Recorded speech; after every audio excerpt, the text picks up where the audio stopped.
What's up, True Crime World? You're listening to Luminol on the Wall. I'm Becky. And I'm Bevy. In today's case, we're going to be talking about a young 15-year-old psychopath who viciously murders two seniors while they lay asleep in their beds. And because of the brutality of his crime, it ignites a deep conversation as to how minors are tried in the court system. This is the case of Claudia and Chip.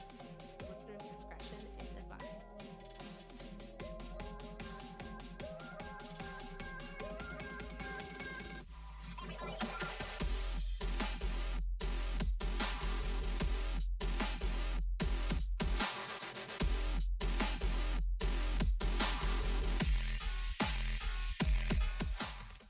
Hey, Bev. Hey, Beck.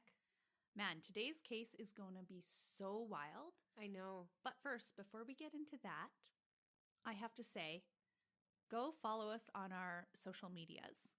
We're under Luminol on the Wall for all of them. Number 2, download our weekly episodes. We release every Wednesday. Every Wednesday. Then you can listen to them on the go, and you don't have to use your data. It's amazing. It is amazing. Thirdly, as we all know, I'm doing this charity boxing match. I've been training my ass off, and it has been so fun. It is to raise money for the Canadian Cancer Society. If you wish to donate and support the cause, we're going to be posting a link on our Instagram. And when you do, just remember to put me as the person you are going to see. Exactly, yeah. And your name is fucking long in its entirety. So Bev's going to be posting that as well, just so... I'll give a little bit of instructions on where to post her name and the spelling of it, because your last name is 14 letters long. Everyone gets it wrong. And always, everyone gets it wrong. No matter wrong. what. Even when I spell it. Yeah. So we're going to literally spell it out for you guys on our Instagram. And yeah, donate, because it's a great cause and it's super exciting.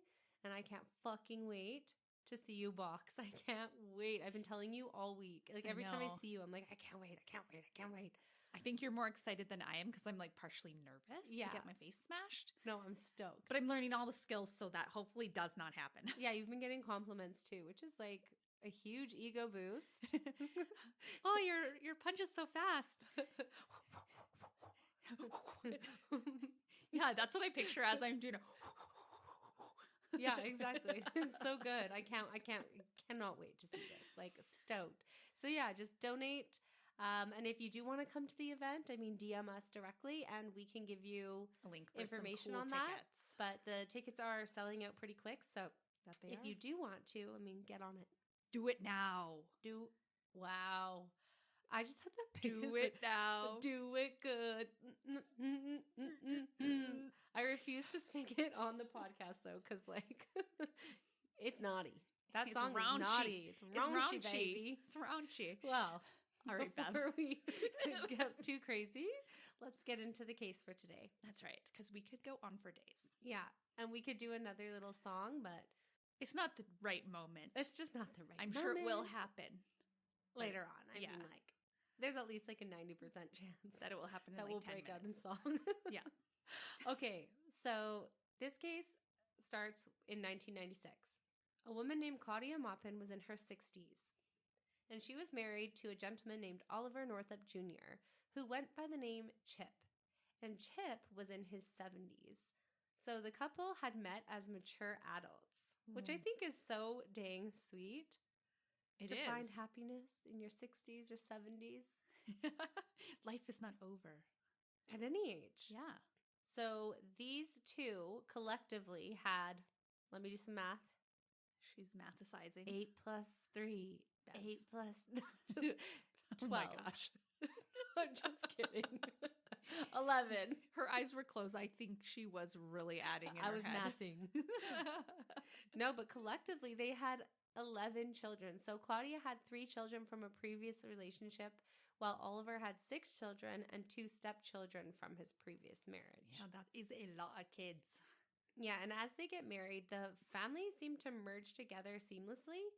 And of course, as we said earlier, they then had a huge family that included 11 children, as well as 14 grandchildren and 8 great-grandchildren. My God. Yeah. That's so many birthdays. That is so many birthdays. That's why we have calendars right there. Exactly, to remember our great-grandchildren and grandchildren's birthdays. I can see now why a lot of grandparents are like, here's $20. Like, imagine how hard it would be to just like remember everything and go shopping for everything. And that's why like old people, they keep like birthday cards like on hand. Oh yeah, because they're like, oh shit, it's Davy's birthday today. Oh God, go to my collection of cards. Here's a 20. Here's one. I love you. I did not forget about this until this morning. Exactly. So this couple had met while attending the Unitarian Universalist Church of Davies, which that was a fucking mouthful. Holy shit, did I stutter? I think you might have said Universals. Let me try again. The Unitarian Universalist Church of Davies. Sorry. That was a wild sound. Were you just getting a kick out of that? Like, I don't know why. No idea. You said that funny. No. So anyways, Chip was born on April 26th of 1925 in Grand Island, Nebraska. He had served in the United States Navy during World War II and ended up being a prominent attorney. He had gone to UCLA for his undergraduate degree and then received his law degree from UC Berkeley. And he was also a prominent leader in his community. He served on the Woodland School Board as well as he was a city attorney for Woodland, Winters, and Yolo, California. He was also the president of the Woodland Chamber of Commerce as well as he was the president of the Woodland Rotary Club. Bev. Our grandpapa. Rest in peace, Papa. Yeah, he was part of the Rotary Club here in Calgary, and we got to go to the yearly Christmas brunch. Oh my God. Like, I still remember the taste of everything. The hash browns. The hash browns. Those hash browns were glorious. Meg's Benedict. Glorious. Glorious. They were good. So on top of Chip's professional and community achievements, he was also a musician for the Pewter Creek Crawdads and a founding member of the Unitarian Universalist Church of Davies, which, if you remember, is where he had met Claudia. Now, speaking of Claudia, I'm going to give you a little backstory on her. She was born on May 15th, 1936. She was described as a spiritual traveler, and through her life, she sought out many religions and denominations. However, when she stumbled upon the Unitarian Universalist Church of Davies, she had found the place that she was meant to be. She had even told her daughter that she thought her husband was at the Unitarian Church, which he was. So good on you, Claudia. You had some great intuition there. That is incredible. Yes. So eventually she met Chip, and she then became the pastoral associate at the Davies Unitarian Church. And aside from her involvement in the church, she was also well known in her community. She had always been passionate about the performing arts, and she was highly involved in the local theater. So obviously the couple had a lot in common with regards to their personal life. And after about 17 years of marriage, their huge blended family was struck with a huge tragedy. Because this is where Claudia and Chip's lives intersect with that of a young man named Danial Marsh. Now, Danial Marsh was born on May 14th, 1997, and at a pretty young age, Danial was known in the community. He had made local headlines in 2008 at the age of 10 after he saved his dad's life, who was having a heart attack, by performing CPR. After that, he ended up receiving an American Red Cross Hero Award. That same year, Danial's life was uprooted as his father found out that his wife and Danial's mother had been having an affair with Danial's former female kindergarten teacher, and she decided to leave Danial's father for her. What? Yeah, what a turn of events. Oh my gosh. Danial must have been devastated. I mean, I would think so. I couldn't imagine having your family just completely broken apart because of something like illicit like that. Definitely. I think a young kid would have a hard time processing that. And truth be told, Danial did have a hard time. After his family's or his parents' nasty divorce, he was filled with rage towards his old kindergarten teacher who he would have seen as breaking up his family, I'm sure. It was all her fault. Yeah, like she had completely disrupted his normal life. And for that, he plotted to dun, dun, dun, slit her throat or strangle her to death. Oh my God. I thought you were going to say something like egg her car or slash her tires. A pretty common response, but his response, kill her. I mean, shit. It's a little over the top. Yeah. A little bit. So these diabolical thoughts continued for Danial. And then he began having dreams of killing people. And at 11 years old, he told his therapist about fantasies he had of torturing people and that he wanted his fantasy to come true. Oh my God. This whole affair really just like ignited something in him. Was it the triggering event to these diabolical thoughts? Or would this have happened anyways? Yeah. My.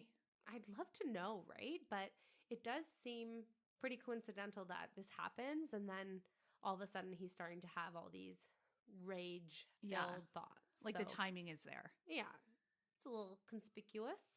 So during this same year, Danial is diagnosed with adjustment disorder, which is excessive reactions to stress that involve negative thoughts, strong emotions, and changes in behavior. And when this happens, it can make it hard for the individual to actually get along with others. So you can imagine it causes a lot of problems in people's lives who are diagnosed with this. Right. And it kind of confirms what we had just said is like maybe it was this reaction to this event that did cause this, right? Mm-hmm. At least that's what his therapist seems to be thinking. Yeah. So it was also noted by his therapist that he was said to have a depressed mood. And in May of 2010, Danial started seeing David Bessa, a clinical social worker. And just a couple months later, in August of 2010, he was prescribed his first antidepressant, which is kind of wild. Like this kid's 11. So young. He's 11. Oh my like, gosh. The mood disorder that he is kind of diagnosed with and getting on medication for, it must have been intense.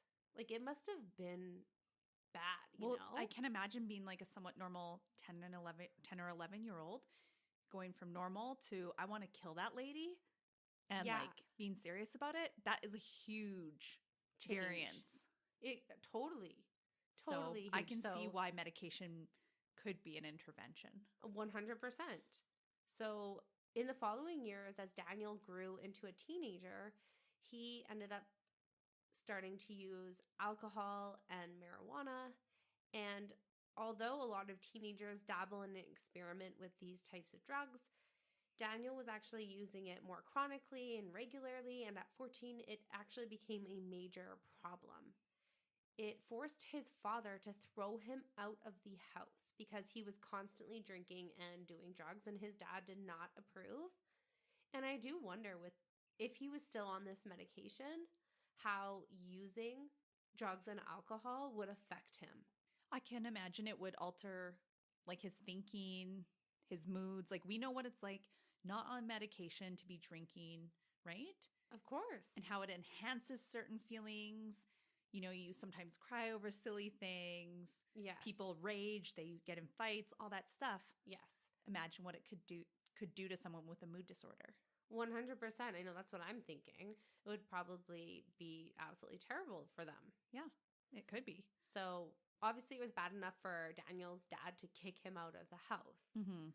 So on top of just him coping with drugs and alcohol and being diagnosed with some of these things, because of the divorce, Daniel's life was uprooted. He was going from his mom's house to his dad's house and just going back and forth between the two, which I'm sure is also just difficult in general, like having two homes. I'm not sure. I've never been in a position where I had to go from like mom's house to dad's house when I was a young kid, but I'm sure it would just be like a certain level of being like uprooted that is challenging to navigate for a younger kid, I guess. Yeah.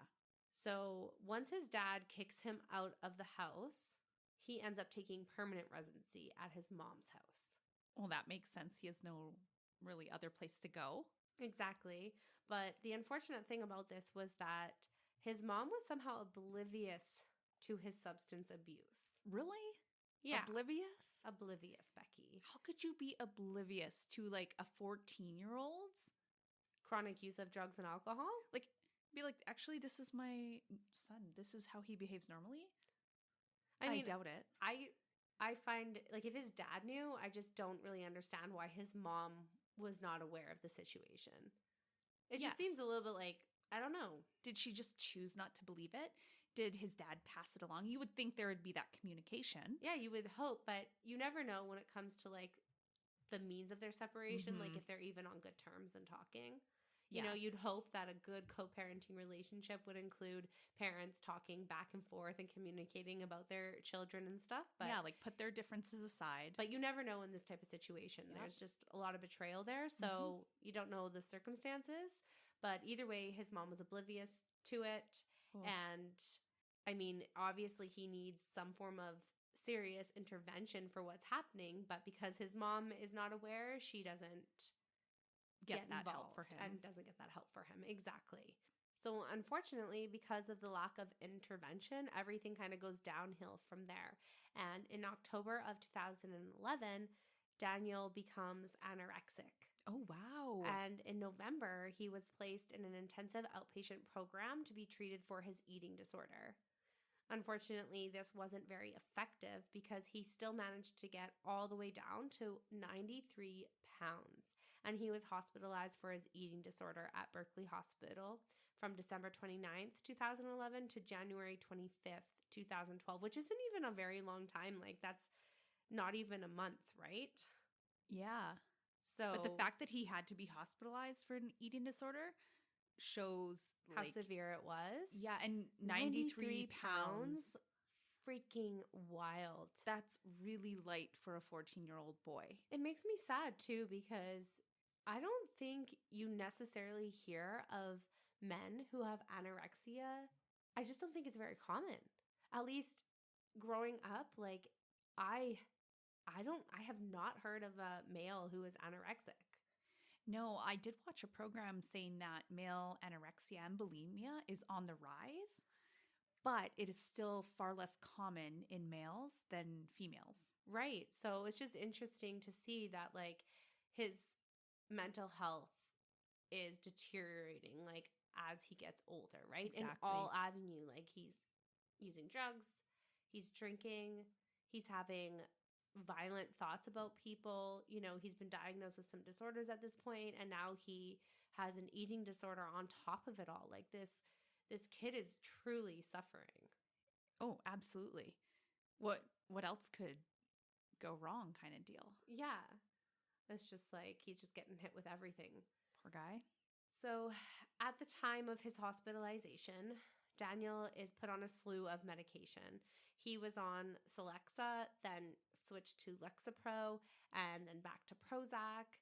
He was also given a drug called Abilify and an antipsychotic, which is just so many medications. And I just feel like it really speaks to his deteriorating mental health at this point. Oh, absolutely it does. So at the time, the doctors noted that Danial was having feelings of dereliction, which can be described as an alteration in perception of the external world. This can cause an individual to perceive a world that's unreal, distant, falsified, and in some instances, people have described this as looking through a pane of glass at the world with like a veil. So it's like the world has a veil on it where you're looking through the world through a pane of glass. That must be so weird. Yeah, I couldn't imagine what that would be like, right? Like you're just separate from the world. Like it's a distant thing happening. Yeah, like you're in your own little bubble. And although you're on the earth, you're so separate from them at the same time. Yeah, I couldn't imagine how that feels. Yeah, truly. Yeah. So what comes along with that is that some people say that the world lacks this vividness and emotional coloring. So when interacting with loved ones, their emotional response may be significantly reduced. I wonder, like, their affect is not so strong or like not like present, you know? Mhm. Like it's just a flat affect, Yeah. you Oof. know? Not expressive is kind of what I'm trying to say. Like not very expressive, I wonder. Just a little monotone. Yeah. And so was the world around them. Oh, Like they man. mimic how they perceive the world, I guess you could say, Eesh. which is just wild. So along with this, Danial also had an out-of-body experience about 4 to 5 times a week. And after being released from the hospital, Danial tried to get back to his normal life, but his dreams about killing people increased. Uh-oh. So in 2012, he told a school counselor about his homicidal fantasies. The police were then called and brought to the school, and he was involuntarily hospitalized because of the danger his thoughts presented to himself and to others. Yeah, it's probably not every day a school counselor hears that. Oh, I could imagine it's not every day. It's They're probably like, pretty uncommon. yeah, like we are going to call the cops. Avoid any travesties here. Yeah. I mean, as soon as there's a inherent threat or present harm to like a kid or other people, like immediately there has to be an intervention. Immediately. Yeah. Good on there's that no counselor. messing around with Yeah. that kind of shit. So after he's hospitalized, his medication switches once again, and he's put on a different antidepressant and antipsychotic medicine. And although these new medications were helping a little bit, it didn't really change anything all that much. And in 2013, Danial was given a prescription for Wellbutrin, which is to treat major depressive disorders. So it's like a more intense drug for a mood disorder. Yeah, I'm not 100% sure, but I could imagine so. And I just find this absolutely wild. It almost feels like, you know, the doctors and psychiatrists or whoever are like kind of experimenting, like what's going to work, you know? It's like, And let's maybe treat the symptom, not the cause. yeah. I mean, that's kind of ultimately a lot of times what drugs do, I think. Yeah. You know, like you get a headache, you have migraines, you take aspirin, but really what's causing it could be like intense tension or like stress or something, right? Yeah. But still, they're kind of just experimenting what's going to work, what's actually going to help this kid. And I'm sure going through that is hard to be on like all these different drugs that are not really helping, constantly changing them. Like that's just like like would be a roller coaster. Yeah. For his mind, I could imagine. I've actually known people that have had like depression or bipolar, and in the course of actually trying to figure out their meds with their doctor, it takes like a little while to find the right like balance. Yes. And combination of meds sometimes. But leading up to that, it can actually make them feel worse. Exactly, yeah. Sometimes even like sick. There's so many other things that could be going on while trying to find the right combination of drugs. Yeah, and meanwhile, Daniel's just kind of suffering. And he's a teenager, so he isn't even fully developed. I know, and his hormones are probably just like all over the place as it is, right? So yeah. Trying to find a medication throughout all that and navigating that would be difficult to say the least. Yeah. So now he's been diagnosed with major depressive disorder. He's on medications for it. And unfortunately, in the same year that all of this is going on, Danial actually tells his school psychologist that he has homicidal ideations in regards to some of his classmates. Yeah. The psychologist asked Danial if he would ever act on these ideations, and Danial was quoted as saying, "I have full confidence that I could hurt these people." And again, at this point, because of the potential harm to others, the police officer was brought to the school again. However, this time it was determined that Danial posed no danger to himself or others. Oh. And no further action was taken, which I would be interested to kind of know. How they determine that? How they determine that, right? Based on the quote that we just heard. It does seem a little bit odd that they came to that conclusion, so I would be interested to know their thought process on that one. But regardless, no action was taken at that time.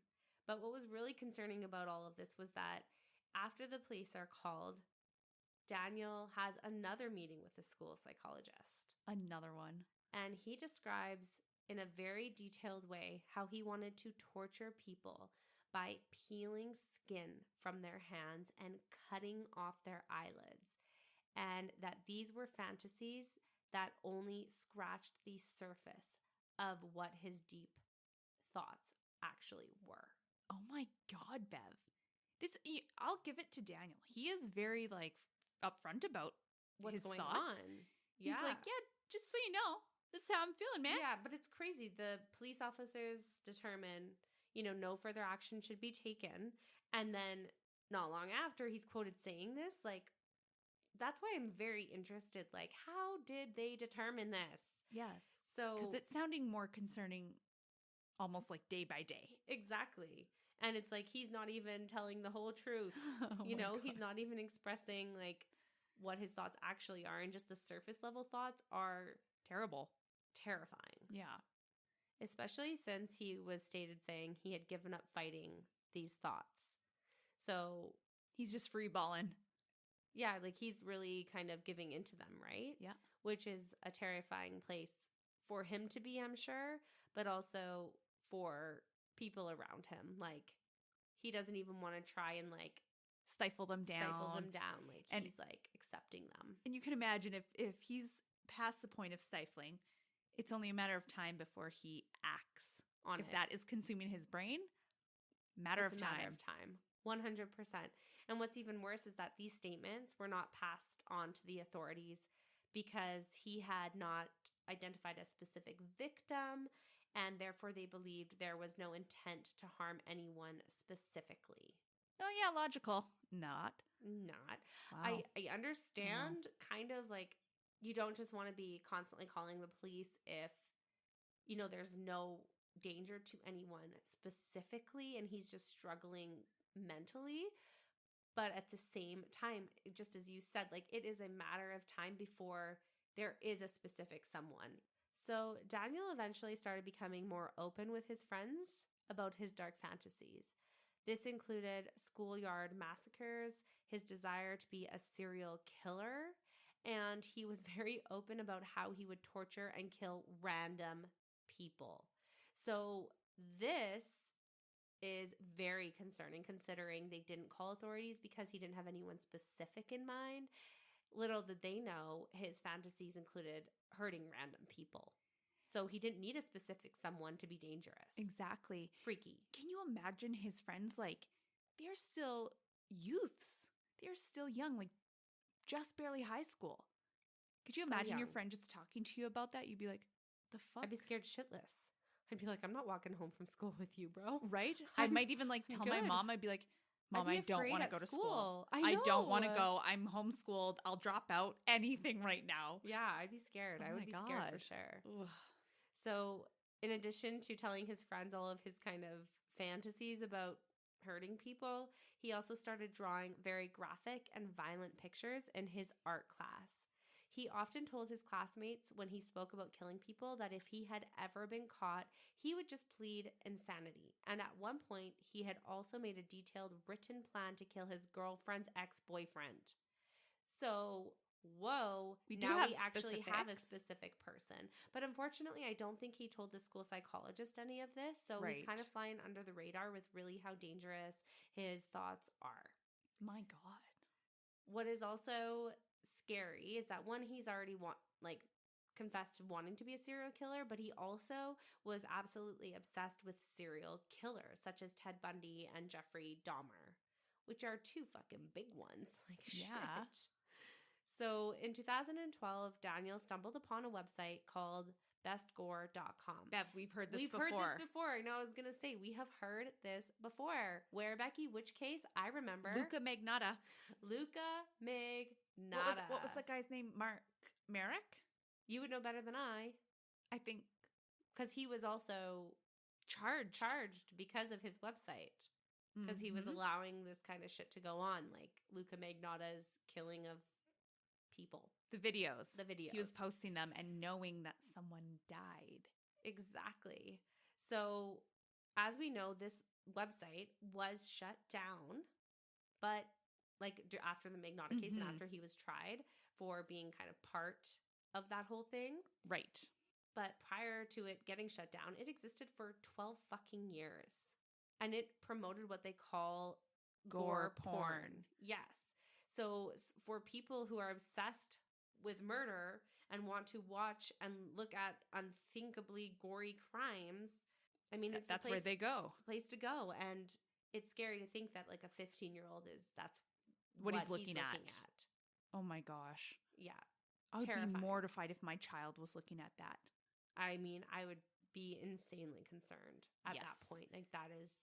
Yeah. Like we need to get you talking to any and all therapists, psychologists, whatever other works. action. Yeah, the works. He needs immediate intervention. Oh my God. But I doubt that him looking at these websites at the time was even something that anyone knew about. Oh yeah, probably did in private and just like super like, yeah, love these videos. So around this time, like as he's starting to really like ram up his torturous thoughts and fantasies and, you know, content of what he's watching, he starts setting fires. Uh-oh. And causing harm to animals. Oh, no, Bev. He went as far as killing a cat, devastating, and a raccoon, also devastating. Oh, my God. His friend asked him, why would you do that? And Daniel replied with, well, I just wanted to do it. I just hated that cat. Let's just take a second to really think about what was just said, because despite him being absolutely cold and callous and saying like, I just hated that cat, as being a totally reasonable explanation as to why he killed it, let's just put that aside for a second. Okay, yeah. And let's talk about the fact that he's setting fires and hurting animals, which is like two of the three things in the McDonald triad, which, as we know, are good predictors of potential violent behavior if juveniles have all three. What's the third one, Becky? Let's test your true crime knowledge. What is wet the bed? Correct for $100. $100, that's it. Garbage. Let's be real. You're getting nothing for that one. Just kudos. But yes, it's wetting the bed, setting fires, and animal cruelty. They're just good predictors for future violent behavior if juveniles have those. Yeah. And he has two of them, which is 60%. Approximately. Approximately. Yes. Exactly. So after Daniel says that he just wanted to do it and that he just hated that cat, Daniel goes on to ask the same friend if he could kill his dog. Oh. Like, what was he expecting his friend to say? Yes, please. Yes, here's my dog. I would like to sacrifice my dog. My fluffy pet dog. Yeah, so it's just a weird thing to say. It's totally unnerving to hear your friend like talk like that. I could only imagine, and to see them doing these things, it's got to be a mindfuck. It's effed up. It's totally effed up. So let's jump ahead to the morning of April 14th, 2013. And Chip and Claudia did not show up at church. Uh-oh. Which for two regularly church-going people, this caused concern in their friends and family. Mary, who was Chip's daughter, tried to call the couple, but there was no answer at their residence. Now, although this was strange, I think people assume that things could happen. I mean, your first go-to is not murder, or, you know, my family is in danger. Like maybe they had a date, maybe they were out of town. Like you just sleeping through your alarm. Yeah. However, when Oliver did not show up for a show with his band, everyone became very concerned at that point. I mean, he had never no-showed his band, so people's suspicions were heightened, especially Chip's son and one of his grandsons. They went to his home to check on him. However, they ended up just leaving because no one answered, and they had just assumed something innocent had happened. You know, maybe they forgot to tell their family that they were going out of town for a day or two or something. So although they were still very concerned, they decided to wait it out and just see if the couple would come home. However, that evening, their family truly started panicking because they had not shown up. They still couldn't get a hold of them. So Laura, Claudia's daughter, was extremely concerned, and she was the one to actually call the police. And together, Laura and the police went to the couple's home. And again, still no answer when the doorbell rang. But when Laura went around back, she found that one of the windows was open with the screen slashed. Oh, no. And when they look through the bedroom window, they see blood stains. And using a flashlight, they could see what looked to be a body. At that point, the police force their way in, and they find Chip and Claudia dead in their home. Oh, no. Upon this discovery, the police brought in all the bells and whistles. They called in 25 FBI agents to investigate this homicide. Unfortunately, throughout the crime scene, there was actually no physical evidence to be found. None? There was no DNA. There were no fingerprints, not even a footprint. The investigators were lost for words. Who could have done this to completely defenseless people sleeping in their home? Oh my God, that sounds so calculated though. Like no evidence whatsoever. Yeah. That doesn't often happen. Yeah, and because of the lack of evidence, this case goes completely stale. There's no leads to follow or anything. However, in the middle of June 2013, the police finally get a phone call. And this phone call implicates none other than 15-year-old Danial Marsh in the killing of Chip Northup and Claudia Maupin. Who told on him? Well, who knows? Right? Like maybe one of his friends. Maybe he's blabbed. Well, let's get into it. The young man on the other line told investigators that he was friends with Danial. There it is. And that on April 14th, Danial bragged to him and Daniel's girlfriend about committing the murders. Apparently, he went into great detail about the attacks, as well as showed them the knife he used to commit the murder with the gloves and the ski cap and the boots and the jacket that he had worn during the murders. Which, bingo, that's why there was no fucking evidence. He took it all with him. He was covered from head to toe in clothes, ski equipment. But, you know, like, holy shit. When the friends saw the items that Danial was showing them, like the knife and all of the things that he wore, they really didn't know how to respond to it. Obviously, that's shocking as fuck. And also, are you really going to believe that your 15-year-old friend killed 2 people? You know how in school there was always like kids who exaggerated the truth or boasted about things that they really couldn't do well? Yes, I totally know what you're talking about. Like, you just kind of go like, yeah, fucking yeah, right. Okay, Susan. Yeah, I'm sure you can ride a unicycle while shooting an arrow and hitting an apple off someone's head. I'm sure you can. Did you hear this story once upon a time, Becky? Never. Never. Wasn't as specific. But you know, like, that's totally out there. Susie can't do it, but she's going to say she can. You just know, to make herself like look cool. Yeah. But it's just stupid. And so I think back to when I was a teenager. If I heard someone say, oh yeah, I killed 2 people, I'd be like, get the fuck out of here. No, you fucking didn't. However, I'm sure when they saw those items, they were probably pretty goddamn shocked. I mean, yeah. It adds some credibility to the story. For sure.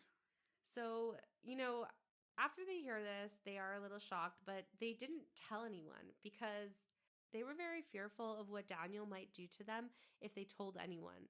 If for any reason the story that he's saying is true. Then what could he do to his friends? Exactly. Mm-hmm.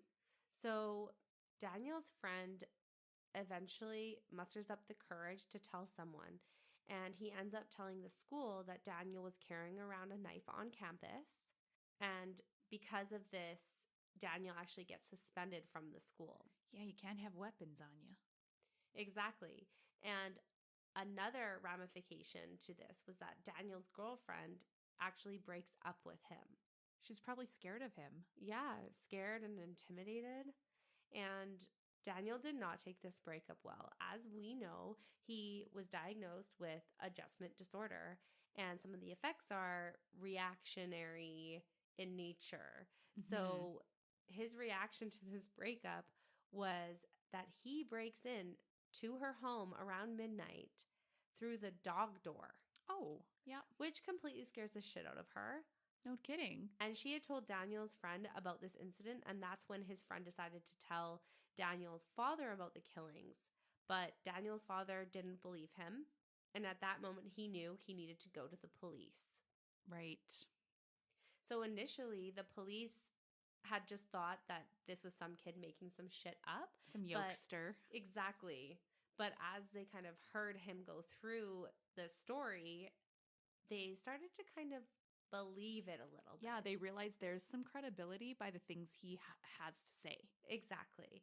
So they follow up on this tip, and on June 17th, a high school resource officer brought Danial Marsh in for questioning, where Daniel was met with Detective Panetta and FBI Special Agent Chris Campion. When questioned, Daniel completely denied his involvement in the murders, and he tried to talk his way through the situation. He cried and pleaded for them to believe him. However, it wasn't long till he broke down. Only a mere 3 hours and 38 minutes of questioning, and he began to confess by saying, "On the night of April 13th, 2013, I decided to live out my violent fantasies and kill someone." He said, "That night, I just couldn't take it anymore. I had to do it. I lost control." Between 2 and 3 a.m. on April 14th, I left my mother's house. I searched the street, searching for homes with open doors or windows. I checked about 40 to 50 homes, and I finally stumbled upon a home to enter, which was, of course, Chip and Claudia's. It was at that point he decided to break into the couple's home, which was only 2 doors down from his father's home, which is fucking insane. That is so creepy. So creepy.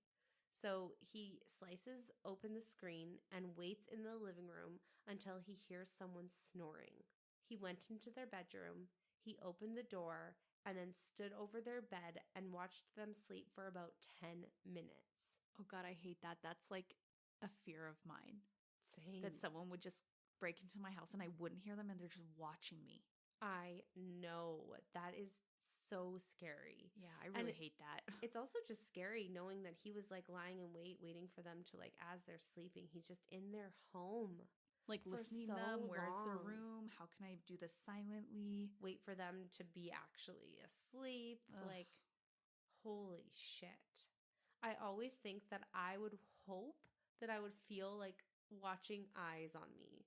Yeah, and you would just kind of awaken. And have a chance at fighting back. But, I mean, once you're out.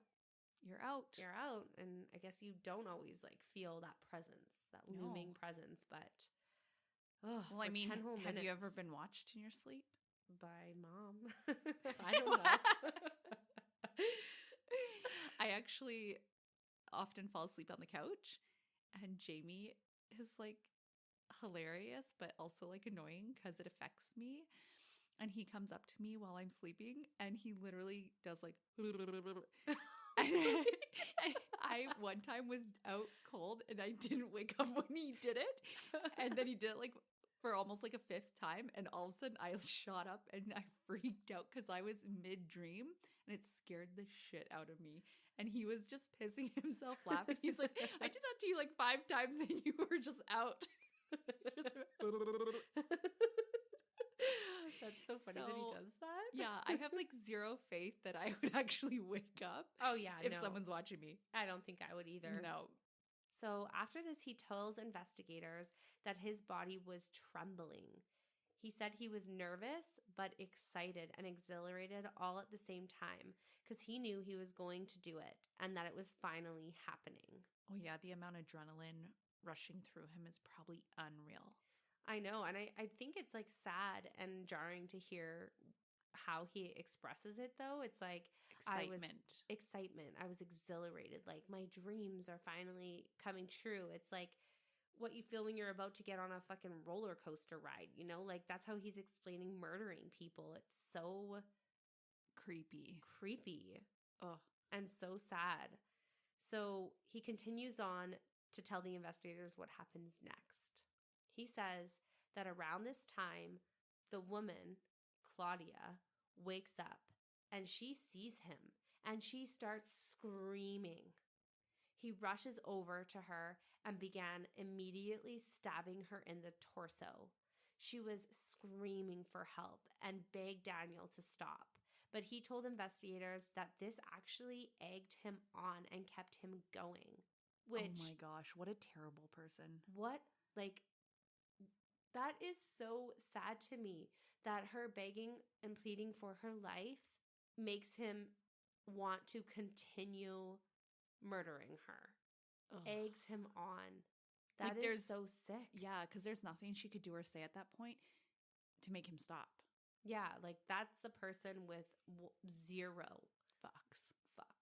No remorse Nope. for this human life. None at all. That is just sick to me. So around this time of her screaming for help, Chip wakes up and Danial then stabs him until he knew he was dead. Ugh. He told investigators that even though he knew they were dead, he kept on stabbing them. And he's quoted telling investigators that it just felt right. Oh my God. I don't even know what to say to that because it just felt right. To continue stabbing someone after they're long past dead. Like, it's just... If we didn't know he was already enjoying himself, we sure should know now. If he kept going on just for the heck of it. Oh, it's very, very sad. And also, what I realized, Bev, too, at this point in their lives, this is an old couple. Yeah. 60s and 70s. Like, they are like... They're not young and spry, woken up in the middle of the night. No, they're helpless. Like, truly, they're probably helpless. Like, I mean... And I know he got lucky with just like... Or I shouldn't say lucky. I know he didn't choose a senior couple. Yeah, like, it was very random. But it makes this case even worse because he is enjoying the kill of these completely helpless and defenseless people. So in total, Claudia had 74 wounds on her body. 67 of them were stab wounds, and one of the wounds knocked out her tooth. And Chip suffered 65 separate wounds ranging from his head to his legs, with 61 of those wounds being stab wounds. Holy crap, Bev. That is so many. Yeah, and it honestly gets worse. Danial continued to completely mutilate their bodies. He cuts them open and examined them. He decided he wanted to remove their organs and their bowels. He actually attempted to take Claudia's eyes out with his knife, but he said it was too difficult, so he decided to pull the fat out of her legs and torso and then cut open Chip's forehead. For some reason, he then put a phone inside of Claudia, and then he put a cup inside of Chip. And he said that he did that for no other reason than just to fuck with the investigators who found the bodies. Oh he also, my. It's just fucking Who does wild. that? Who does that? He's just like taunting the investigators. Yeah. I can't even. I need to remind everyone, he is 15 years old. 15 fucking years old. And this is what he is doing. So he also makes comments to investigators that he got a positive feeling from committing the murders.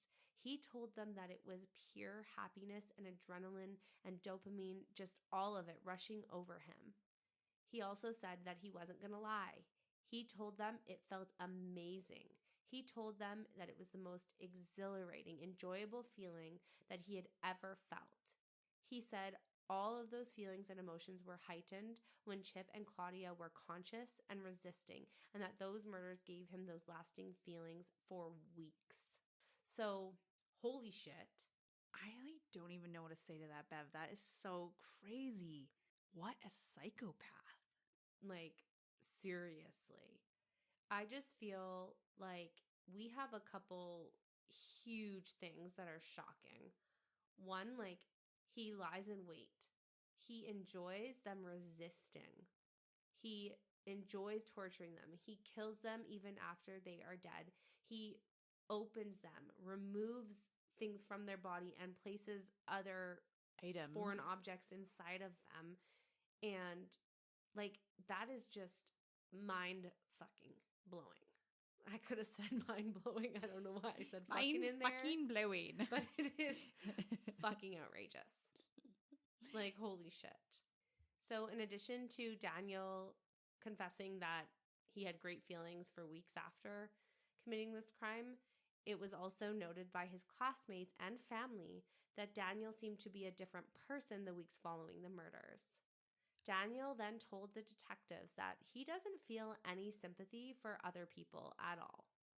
There is no empathy for people in general. And after Daniel's full confession, Campion, the special agent, asks him, "You mentioned that pretty much everybody you meet, you have thoughts about killing them and how you would kill them. So how would you kill me?" Daniel said, "Just a lot of ways. Choking you to death with your tie, beating your face into the mirror until it broke, and using the glass to cut your arteries, gouging your eyes out, and just smashing your face into the wall. Nothing personal, though." Which, like, how is that not personal? And how can he speak so casually about it? And how can he just have, like, 4 or 5 different ways to, like, kill someone right off the top of his hat, you know? Just, like... Because he's already thought about it, you know? That's everyone he meets. Everyone he meets. He probably sat down. He's like, this is how I'd like that. Do it. Yeah. Damn. So he, you know, like he's probably just been sitting there like thinking the whole time they're talking. How can I kill this man if I could? That's crazy to me. Exactly. Also, don't you think that that's like a bit of a weird question to the ask? Special agent? Like maybe he's genuinely just curious. I don't know though. If I was in that room with him, that I would necessarily want to know. I know, but you know, I think the special agent has ulterior motives. Like, let's see where this guy's mind is at, you know? Like, let's see how serious this is. Like, that's true. I mean, it's definitely compared to what Daniel said about thinking about killing everyone he meets. It clearly shows just he probably has thought about this just sitting there. Yeah. You know, he does do this. This is how calculated he is. And this is how unremorseful he is, that he's already thought about it and given the opportunity would do it. And it's no big deal. Yeah. Wild. So after this, he tells the investigators that all the evidence they needed was in his mother's garage. Oh, he just hands it to him. Yeah. And later when they did a search in the garage, they found the bloody clothing that Daniel was wearing during the murders. They found the knife he used to commit them, and this is what they think he chose to keep as his souvenirs. Right. You know what, Bev? I actually read in a news article that in order for him to be undetected, he actually taped the bottom of his boots.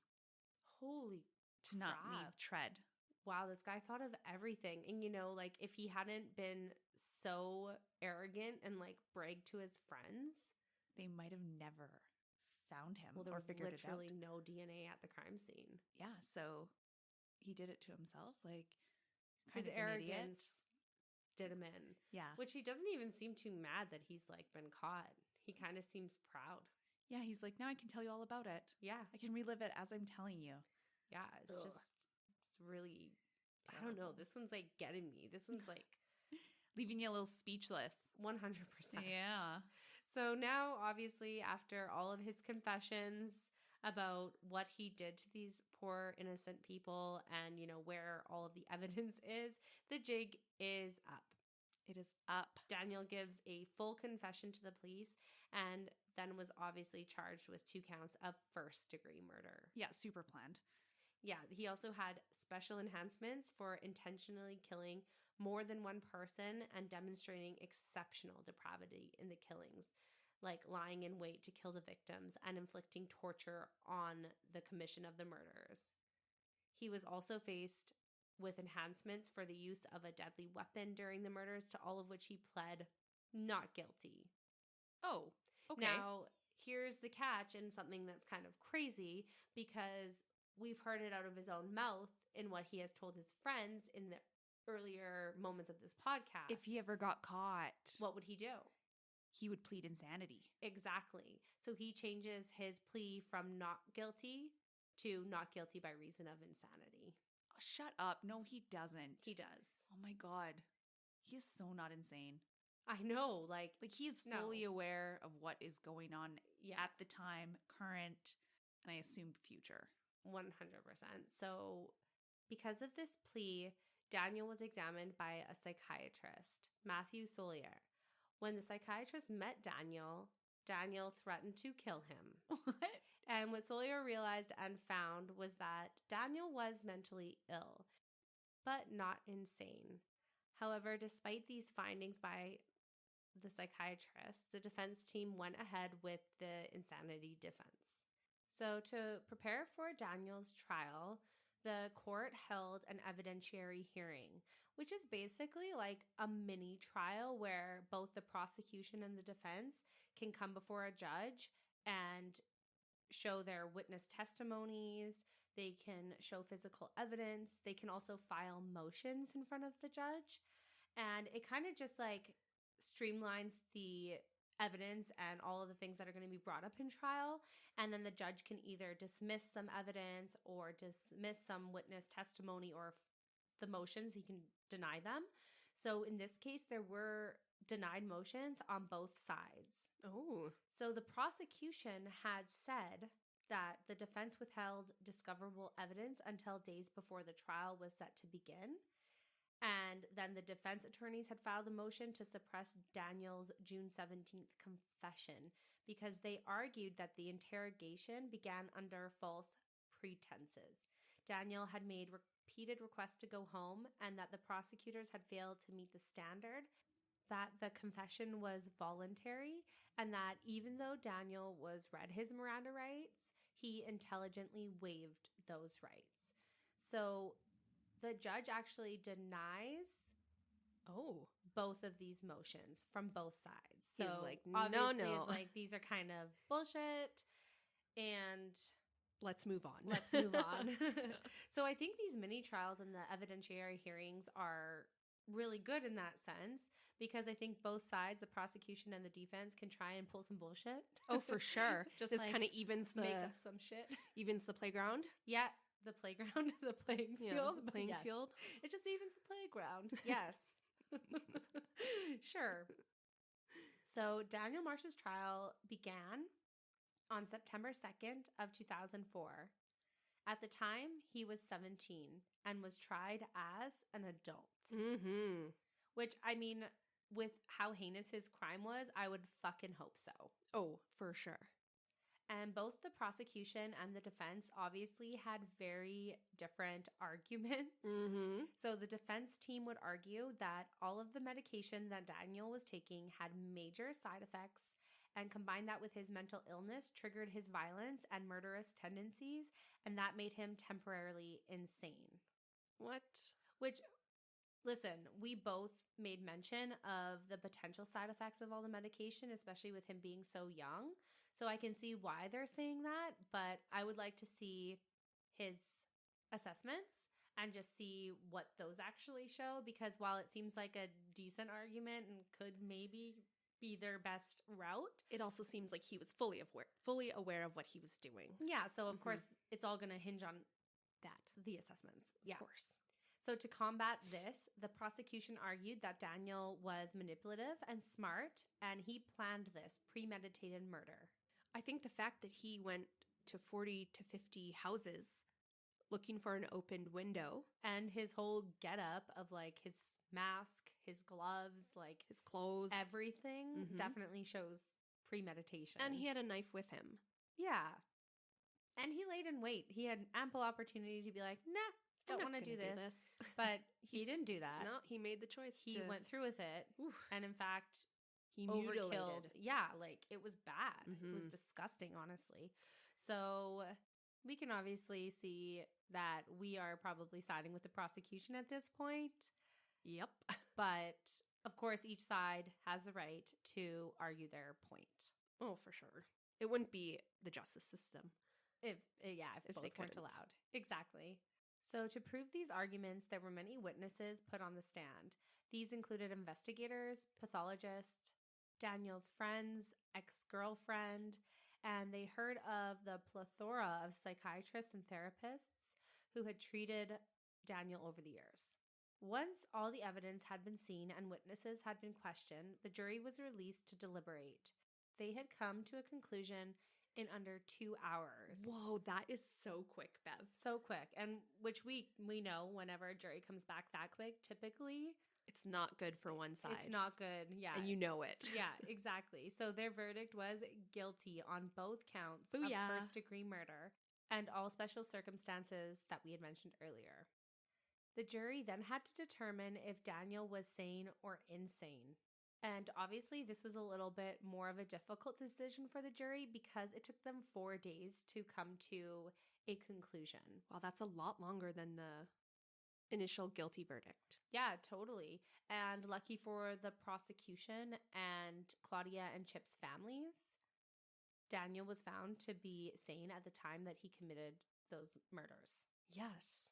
Now, the fact that Danial was a juvenile when he committed those crimes meant that he was not eligible for the death penalty and instead served life in prison without parole. So that would mean that the maximum sentence he could face would be 52 years to life, which is what the prosecution wanted because nothing else would be appropriate.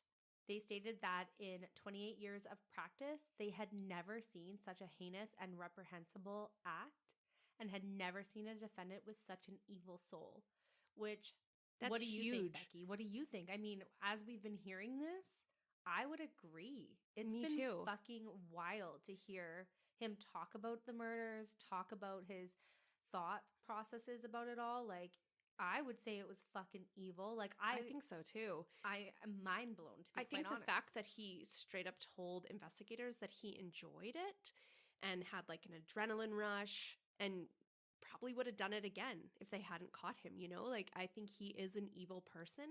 It is unfortunate with his mental health and all that stuff. I don't think that helped. But at the end of the day, he knew what he was doing and he wanted to do it. So he deserves every ounce of prison time that he receives. Yeah, I think for me, what was the most disturbing part of this crime and really made me think that he was pretty evil was when he claimed that, like, he knew they were dead and he just kept stabbing them. For, like, pure enjoyment. Pure enjoyment. Like, this is such a good time. I don't want to stop. Ugh, like, that to me that was is, pretty bad. like, yeah, that, like, made me just, like, I don't know how to say it. It just made me feel something so sad inside. I know. Like, and it was just freaky to me that that's where someone's state of mind would be at any point ever. So, yeah, I think it is a reprehensible act. And I would 100% agree that he is a very evil soul, especially after having done what he did. Yeah. So the defense team argued that because of his juvenile status, that it would constitute as cruel and unusual punishment to sentence him to the max term. Oh, come on, So right? they argued just to have 25 years to life. Boo. However, after hearing the victim impact statements, the judge chose to sentence Danial Marsh to the maximum term of life in prison with parole eligibility after 52 years. Fucking yay. That's what it should be. 100%. So the 52 years would be broken down into 25 years per victim, as well as 2 years for the special enhancements. Right. The judge deemed this absolutely worthy by pointing out that Danial was proud of his crime and he mutilated the victims' bodies just out of curiosity, which is exactly what we're talking about. Like, it was terrible what he did. Like, it was hard to hear. Yeah, and it wasn't just a crime of passion in the moment, right? Like, no, it was years in the making, right? Yeah. So I agree with the judge. Yeah, me too. So obviously justice was served. However, in a shocking turn of events, on February 22nd, 2018, so rather recently, the California Court of Appeal conditionally reversed Danial Marsh's 2014 conviction pending a transfer hearing to determine if he should continue to serve his adult sentence or have it be switched over to a juvenile sentence. What? No. Yeah, like, I hate when that happens because it's like, did you not think about that before? Was that not taken into consideration when the initial trial happened? Yeah, obviously it was taken into consideration, and it was obviously deemed otherwise. Yeah. Like he was served as an adult for a reason. Exactly. So this whole debacle regarding his juvenile status was because of Proposition 57, which entails the fact that Danial was only 15 when he committed his crime and that the juvenile court should have been the one to decide if he should be tried as a juvenile or as an adult. So this proposition basically gives a little bit more rights to the juvenile in this case. This is so confusing. Why would this be happening 4 years later instead of when his trial was first going down? Yeah, I mean, that's a valid question. And it's basically because California's governor, Jerry Brown, signed into law Bill 1391, which prohibits juveniles under the age of 16 from being tried in adult court. Oh, so that's why, because they wanted to either reduce his sentence or completely have it turned around because of this bill. Exactly. They were using it as kind of like the stepping stone into getting that. So, right. Yeah. Okay. So obviously the prosecutors and Claudia and Chip's families opposed Bill 1391. Oh, for sure. That would be such a piss off. Yeah, people were fucking pissed. People wrote tons of letters to the governor pleading for him not to sign this bill. Right. Additionally, there was a press conference held by the county for Governor Brown to veto this bill.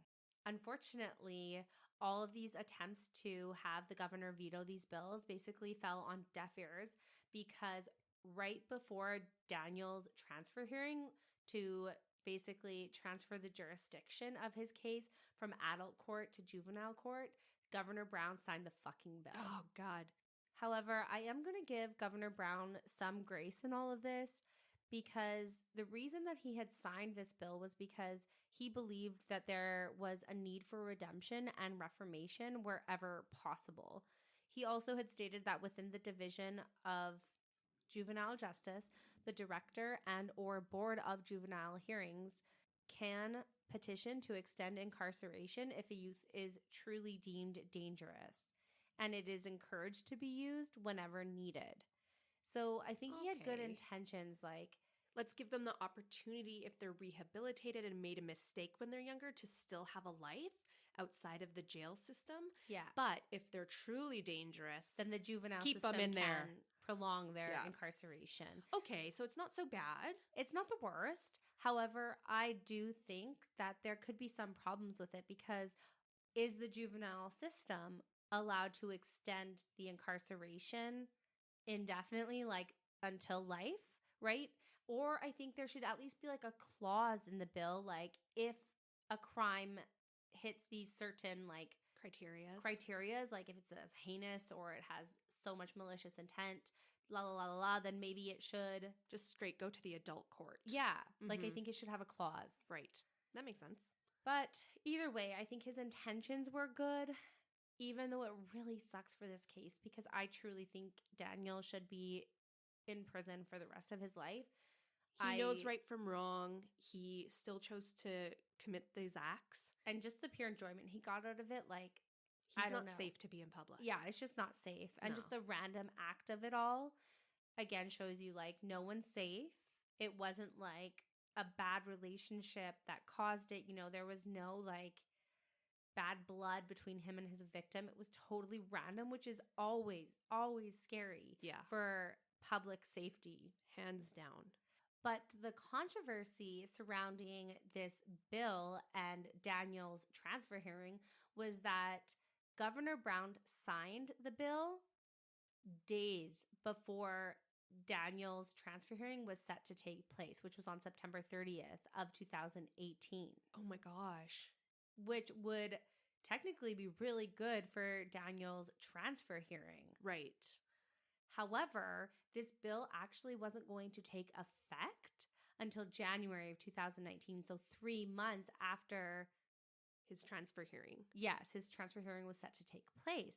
So Danial's defense team for his transfer hearing tried to extend the start date of his transfer hearing until January after the bill had already taken effect. Right. So they could actually utilize it for him. Exactly.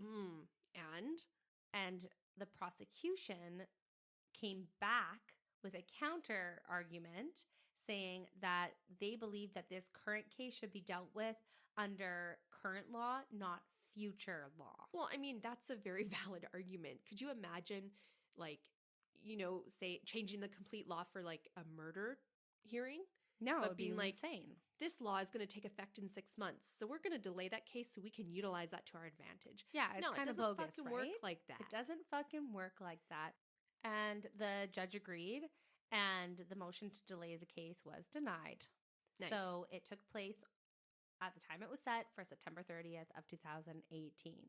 So during the transfer hearing, the prosecution brought in a forensic psychologist and psychopathy expert named Danial Logan to basically help show the court just how dangerous Daniel Marsh was. Right. They had Matthew Logan, the psychopathy expert, testify that Daniel Marsh's score on a psychological assessment called the psychopathy checklist was 35.8 out of 40, which Whoa. basically shows his tendency for psychopathy traits. Yeah. And it was one of the highest that Matthew Logan had ever seen. Really? Yes. Oh my On top gosh. of that, the families of the victims gave statements in court about reinstating his adult sentence, and the citizens of the community had sent in over 300 letters that opposed his juvenile sentence as well. Wow. So people are really expressive about this. Yeah, like, as we have stated, this was such a horrific act. Case. Like, Yeah. it was so wild to hear. It was so gruesome and just so callous. Everyone around's like, don't let him out. Don't let him out. Don't let Like, him they're out. all He like, could kill we're us. scared. We're Ah, scared. Help us. Yeah, but like, I can see why there's so much opposition in Yes. this case, for sure. For sure. What added to the public's opposition during his trial was that months prior, Daniel Marsh was actually able to give a fucking TED Talk from prison on May 16th of 2018, so a couple months before his trial began, and it was titled Embracing Our Humanity. Daniel spoke of his hardships that he experienced throughout his life, and he also said that he was reformed and deserving of another chance. He was not reformed. Ugh. He had also come to realize that there are no such things as evil people in this world, only damaged people. So you can imagine how upsetting this was to the general public and the victims' families, because they're having to go through this whole transfer hearing that could potentially have Daniel's sentence reduced, and they're having to hear him blab about how he's reformed and how there's no such thing as evil people, just damaged people. Like, the victims' families were totally affected by the deaths of their loved ones, and they're having to go through all of this. I couldn't imagine hearing all that and then sitting through his trial and know that he may potentially get out of jail earlier. Yeah, exactly. Oh, like, it that would be heart-wrenching. It would be heart-wrenching. But thankfully, on October 24th of 2018, the judge ruled in favor of the prosecution. Daniel Marsh would continue to serve his adult sentence. Fabulous. What ultimately led the judge to make this conclusion in his transfer hearing was that he truly believed Daniel was so methodical in how he carried out the crime and how he tried to cover it up.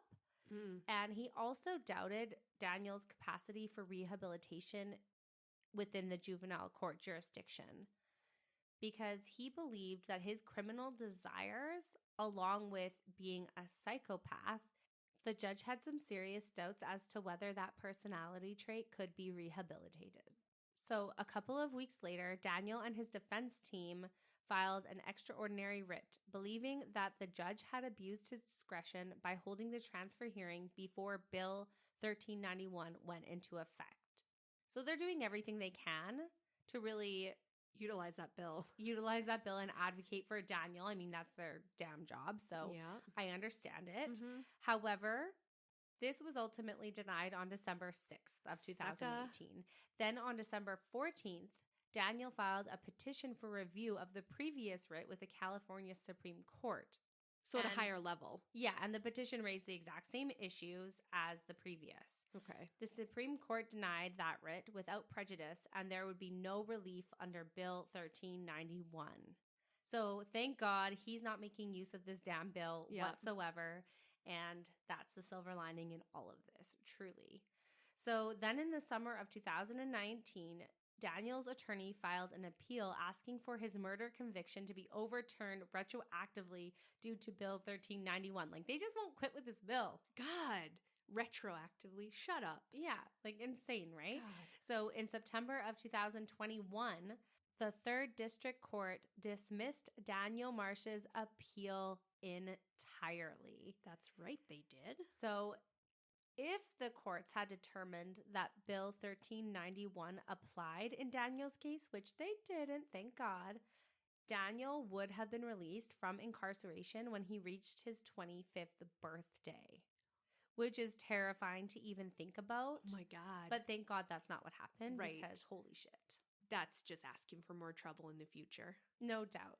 So for now, Daniel remains incarcerated at the Richard J. Donovan Correctional Facility in San Diego, California. He will be eligible for parole after serving 25 years of his life sentence. However, take it as it is, I just don't think that he will be eligible for parole myself. Like, I think it will continue to get denied just because of the heinous nature of this crime. If I was on that parole board, I would probably be like, nope, sorry. Denied. I would feel personally criminally responsible if I let you out Yeah, and you hurt someone. absolutely. That's right. So, Becky, this is the case of murderer Daniel Marsh. Thanks for listening. Thanks for sharing.